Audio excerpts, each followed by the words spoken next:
all over Twitter yesterday, at least conservative Twitter. So it turns out that House Intel Committee Chairman Adam Schiff knew about the whistleblower complaint in advance.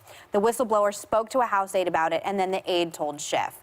So even if that's standard practice, when Schiff was recently asked directly, he said, quote, "We have not spoken directly with the whistleblower." Yeah. Now, that's a lie. And I keep saying that Adam Schiff is the wrong person to do this, because if we are going to go forward with impeachment, it needs to be as clean and look as nonpartisan as possible. Well, he didn't speak with the whistleblower. No. But is this another misstep for Democrats that muddies the case? Well, no. I mean, it is standard practice for whistleblowers come forward all the time to the House Intelligence Committee, which is run by Democrats, also to the Senate Intelligence Committee, which is run by Republicans. And both of those committees have now said, yeah, this happens all the time, and we always do the same thing, which is that we have them speak with the staffer, and then the staffer tells them to get a lawyer and file a whistleblower complaint.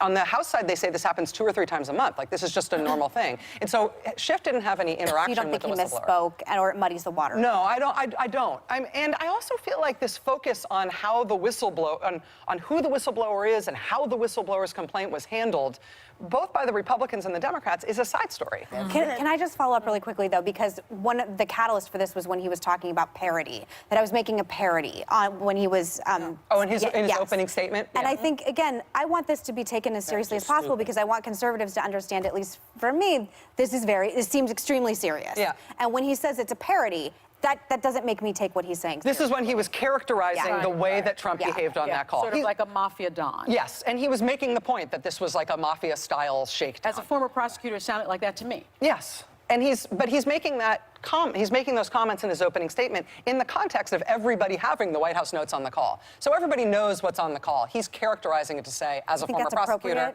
well, it sounds like a mafia shakedown. I think that's the point. But why even have a parody when the call speaks for itself? That was my problem in all of this. Dramatic. Well, I'm with Megan. I think it turns people off, if anything, because people know he's a partisan. But no, that Schiff is a partisan?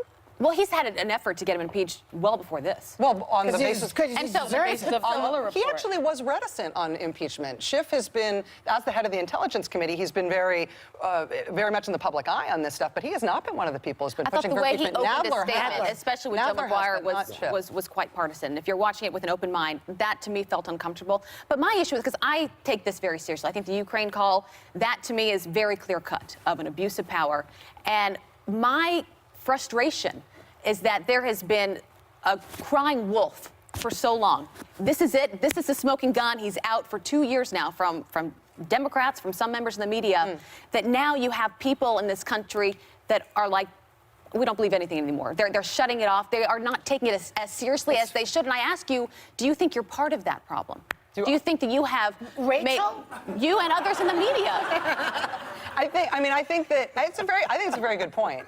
But I think it's a consequence. I'm in the media too, so like we're all guilty of things at times. It's a consequence of having a really scandal-ridden presidency with all sorts of stuff happening all the time that in any other presidency would have already led to impeachment. Yeah. I mean, the president today, just before you guys got on the air today, the president went out on the South Lawn and he was asked, what did you want the Ukrainians to do? And he said, I want them to investigate Biden. Right. And I want the Chinese to do it too. So all this question about, like, did this happen on the call? And was it hearsay? And who's the whistleblower and how it was handled? Like, we can put all that aside. He's just admitted to it on the South Lawn. So you don't need an inquiry. I feel like I'm getting closer with you. Maybe he should take a rest for a couple.